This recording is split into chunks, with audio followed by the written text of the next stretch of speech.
Hi hello. ഞാനിന്ന് സംസാരിക്കാൻ പോകുന്നത് എക്കോ എന്ന മൂവിനെ പറ്റിയിട്ടാണ്. മൂവിനെ പറ്റിയിട്ട് പറയുന്നത് പറഞ്ഞാൽ നല്ലൊരു മൂവി കണ്ട ഒരു ഫീലിംഗ് ആണ്. ഫുള്ള് ഫോറസ്റ്റ് ഏരിയ, അങ്ങനത്തെ ഒരു ഇതാണ്. കിഷ്കിന്ധ കാണ്ഡത്തിന് ശേഷം ഇതേ ടീം ഒന്നിച്ച് പ്രവർത്തിച്ച ഒരു ഫിലിമാണ് എക്കോ. ഇതിൽ നായകനായിട്ട് അഭിനയിച്ചത് സന്ദീപ്, പിന്നെ വിനീത് ഉണ്ട്, നരനുണ്ട്, അശോകൻ. എല്ലാവരും ഗംഭീര പെർഫോമൻസാണ്. നല്ല ഈ കാട്ടിൽ നിന്നുള്ള ആ സീനായാലും പിന്നെ ബാക്ക്ഗ്രൗണ്ട് മ്യൂസിക്കെല്ലാം എന്താ അടിപൊളി ബാക്ക്ഗ്രൗണ്ട് മ്യൂസിക്. പിന്നെ ഇതിൻ്റെ മേക്കിങ് രഞ്ജിത്തിൻ്റെ മേക്കിംഗ് ആണ്. മേക്കിംഗ് പറഞ്ഞാൽ അടിപൊളി മേക്കിംഗ് ആണ്. പടം വേറെ ഒരു ലോകത്ത് കൊണ്ടുപോയ മാതിരിയാണ് ഈ പടത്തിൻ്റെ ഇത്. അടിപൊളിയുണ്ട് വെച്ചാൽ നല്ലതുണ്ട് പടം. നമ്മൾ ഒരു ഗംഭീര അടിപൊളി അങ്ങനെയല്ല, നല്ലൊരു പടം നോക്കിയിട്ട് തിയേറ്ററിൽ നിന്ന് ഇറങ്ങിയിട്ട് വന്ന ആ ഒരു ഫീല് അങ്ങനെയാണ്.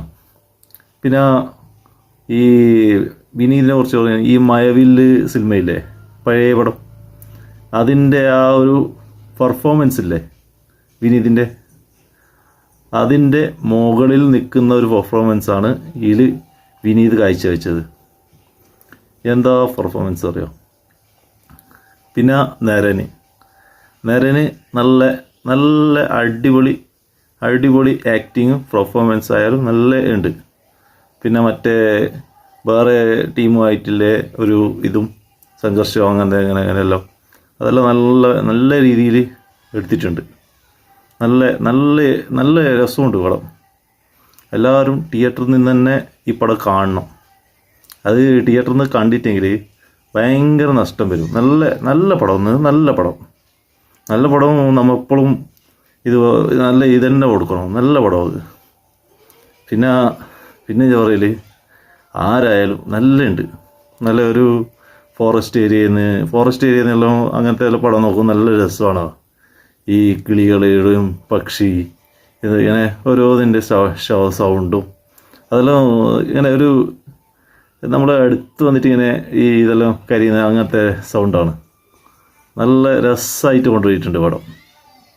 എല്ലാവരും തിയേറ്ററിൽ തന്നെ കണ്ടിട്ടെങ്കിൽ നഷ്ടമാണ് ഈ പടം.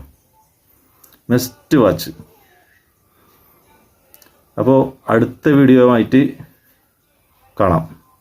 എൻ്റെ ചാനൽ സബ്സ്ക്രൈബ് ചെയ്യണം, ഷെയർ ചെയ്യണം, ലൈക്ക് ആക്കണം. അപ്പോൾ ഓക്കെ.